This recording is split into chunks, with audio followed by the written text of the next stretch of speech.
Capítulo 41. O mundo espiritual pós-mortalidade. Vida após a morte. Pergunta: o que acontece conosco depois que morremos? O Pai Celestial preparou um plano para a nossa salvação. Como parte deste plano, Ele nos tirou de Sua presença para vivermos na Terra e recebermos um corpo mortal de carne e sangue. Esse corpo mortal acabará morrendo e nosso espírito irá para o mundo espiritual. O mundo espiritual é um lugar de espera, trabalho, aprendizado, e para os justos, de descanso dos cuidados e das tristezas. Nosso espírito viverá nesse local até que esteja pronto para a ressurreição. Então nosso corpo mortal se reunirá uma vez mais com nosso espírito e receberemos o grau de glória para o qual nos preparamos. Ver o capítulo 46, o julgamento final. Muitas pessoas se perguntam como será o mundo espiritual. As Escrituras e os profetas modernos nos dão informações sobre esse assunto. Perguntas: que consolo recebemos por nosso conhecimento de que há vida após a morte? Como podemos usar nossa compreensão do mundo espiritual pós-mortalidade para consolar outras pessoas? Onde fica o mundo espiritual pós-mortalidade? Os profetas modernos disseram que os espíritos daqueles que morreram não estão distantes de nós. O presidente Ezra Taft Benson disse: às vezes, o véu entre esta vida e a do outro lado torna-se extremamente tênue. Os entes queridos que nos deixaram não estão longe de nós. Conference Report, abril de 1971, página 18. Ou a Liahona, abril de 1972, página 13. O presidente Brigham Young ensinou que o mundo espiritual pós-mortalidade fica aqui na Terra, ao nosso redor. Ver ensinamentos dos presidentes da igreja, Brigham Young, página 279. Qual é a natureza de nosso espírito? Os seres espirituais possuem a mesma forma física que os mortais. A única diferença é que o corpo espiritual é perfeito em sua forma. Ver Éter, capítulo 3, versículo 16. Os espíritos levam da terra as mesmas atitudes de devoção ou antagonismo às coisas justas. Ver Alma, capítulo 34, versículo 34. Eles possuem os mesmos desejos e inclinações que tinham quando viviam na Terra. Todos os espíritos têm a forma adulta. Eles eram adultos antes de sua existência mortal e são adultos após a morte, mesmo quando morrem bebês ou crianças. Ver ensinamentos dos presidentes da igreja, Joseph F. Smith, páginas 129 e 130. Pergunta: por que é importante saber que nosso espírito terá no mundo espiritual a mesma atitude que temos hoje? Quais são as condições do mundo espiritual pós-mortalidade? O profeta Alma, no livro de Mórmon, ensinou a respeito de duas divisões ou dois estados no mundo espiritual. O espírito daqueles que são justos será recebido num estado de felicidade, que é chamado paraíso, um estado de descanso, um estado de paz, onde descansará de todas as suas aflições e de todos os seus cuidados e tristezas. E então acontecerá que o espírito dos iníquos, sim, aqueles que são maus, pois eis que eles não têm parte nem porção do Espírito do Senhor, pois eis que preferiram praticar o mal e não o bem. Por conseguinte, o espírito do diabo entrou neles e apossou-se de seu corpo, e eles serão atirados nas trevas exteriores.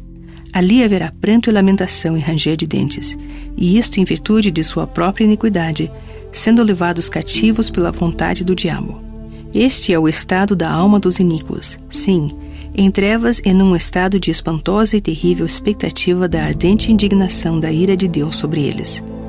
Portanto, permanecem nesse estado, assim como os justos no paraíso, até a hora de sua ressurreição. Alma, capítulo 40, versículos 12 a 14. Os espíritos são classificados de acordo com a pureza de sua vida e sua obediência à vontade do Senhor enquanto estavam na terra. Os justos e os iníquos estão separados. Ver 1 Nefi, capítulo 15, versículos 28 a 30. Mas os espíritos podem progredir de um nível para o outro se aprenderem os princípios do Evangelho e viverem de acordo com eles. Os espíritos que estão no paraíso podem ensinar os espíritos que estão na prisão. Ver Doutrina e Convênios, seção 138. O paraíso.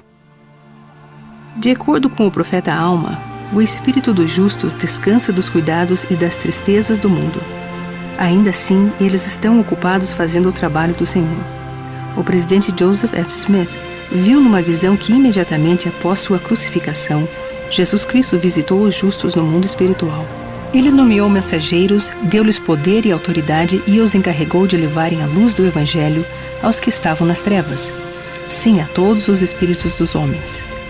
Doutrina e Convênio, seção 138, versículo 30. A Igreja está organizada no mundo espiritual e os portadores do sacerdócio dão continuidade às suas responsabilidades ali. Vê Doutrina e Convênio, seção 138, versículo 30. O presidente Wilford Woodruff ensinou: este mesmo sacerdócio existe do outro lado do véu. Cada apóstolo, cada 70, cada elder, etc., que morreu na fé, tão logo passe para o outro lado do véu, entra no trabalho do ministério. Deseret News, 25 de janeiro de 1882, página 818. Os relacionamentos familiares também são importantes. O presidente Jedediah M. Grant, um dos conselheiros de Brigham Young, viu o mundo espiritual e descreveu a Heber C. Kimball a organização que lá existe. Ele disse que as pessoas que viu estavam organizadas em famílias. Quando olhei para as famílias, percebi que algo estava errado com algumas delas, pois vi famílias que não podiam reunir-se e viver em união, pois não haviam honrado seu chamado aqui. Deseret News, 10 de dezembro de 1856, páginas 316 e 317. A prisão espiritual. O apóstolo Pedro referiu-se ao mundo espiritual pós-mortalidade como uma prisão, o que realmente é para alguns. Ver 1 Pedro, capítulo 3, versículos 18 a 20. Na prisão espiritual estão os espíritos daqueles que ainda não receberam o Evangelho de Jesus Cristo. Esses espíritos possuem o livre-arbítrio e podem ser influenciados tanto pelo bem como pelo mal. Se aceitarem o Evangelho e as ordenanças realizadas em seu favor nos templos, podem deixar a prisão espiritual e habitar no paraíso. Na prisão espiritual estão também aqueles que rejeitaram o Evangelho depois que lhes foi pregado na terra ou na prisão espiritual. Esses espíritos sofrem numa condição conhecida como inferno. Eles se afastaram da misericórdia de Jesus Cristo, que disse: pois eis que eu, Deus, sofri essas coisas por todos, para que não precisassem sofrer caso se arrependam. Mas se não se arrependerem, terão que sofrer assim como eu sofri. Sofrimento que fez com que eu, Deus, o mais grandioso de todos, tremesse de dor e sangrasse por todos os poros, e sofresse tanto no corpo como no espírito. Doutrina e Convênio, seção 19, versículos 16 a 18.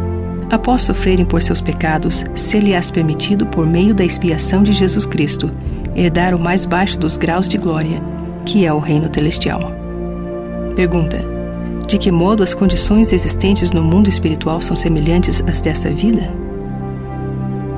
Escrituras adicionais. O Evangelho é pregado aos mortos. 1 Pedro capítulo 4, versículo 6. A prisão espiritual preparada para os iníquos. Moisés capítulo 7, versículos 37 a 39. Revelação sobre os 3 graus de glória. Doutrina e Convênio, seção 76. O que aconteceu ao mendigo e ao homem rico no mundo espiritual? Lucas capítulo 16, versículos 19 a 31.